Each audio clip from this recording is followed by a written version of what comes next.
લોકસભા ચૂંટણીને લઈ દેશમાં માહોલ જામ્યો છે, ત્યારે સુરતમાં આજે કોંગ્રેસ દ્વારા પત્રકાર પરિષદ યોજવામાં આવી હતી। લોકસભા ચૂંટણીને લઈ દેશમાં માહોલ જામ્યો છે, ત્યારે હવે ઉમેદવારો ફોર્મ ભરવાની તૈયારીમાં વ્યસ્ત દેખાઈ રહ્યા છે।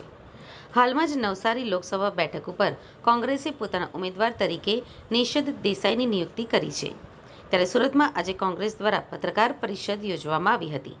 કોંગ્રેસ દ્વારા યોજાયેલ પત્રકાર પરિષદમાં આજે ભાજપના ઘોષણાપત્ર ઉપર ચર્ચા કરાઈ હતી, જેમાં ભાજપ સરકારે જાહેર કરેલા ઘોષણાપત્રના અમુક વાયદાઓ આજે પણ પૂર્ણ ન થયા હોવાનું જણાવ્યું હતું।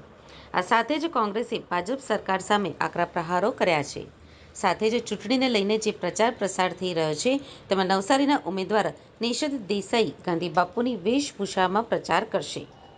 નિષદ દેસાઈ ગાંધી વિચારધારા મુજબ પ્રચાર કરશે અને ફોર્મ ભર્યા બાદ સીધા દાંડી જશે।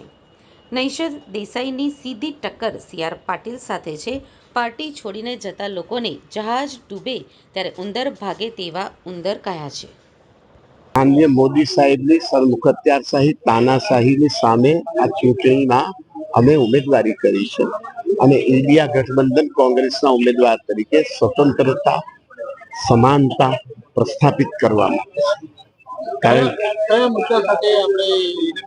સાહેબ એમણે આ છેલ્લા 10 વર્ષમાં ભયાનક મોંઘવારી ભયાનક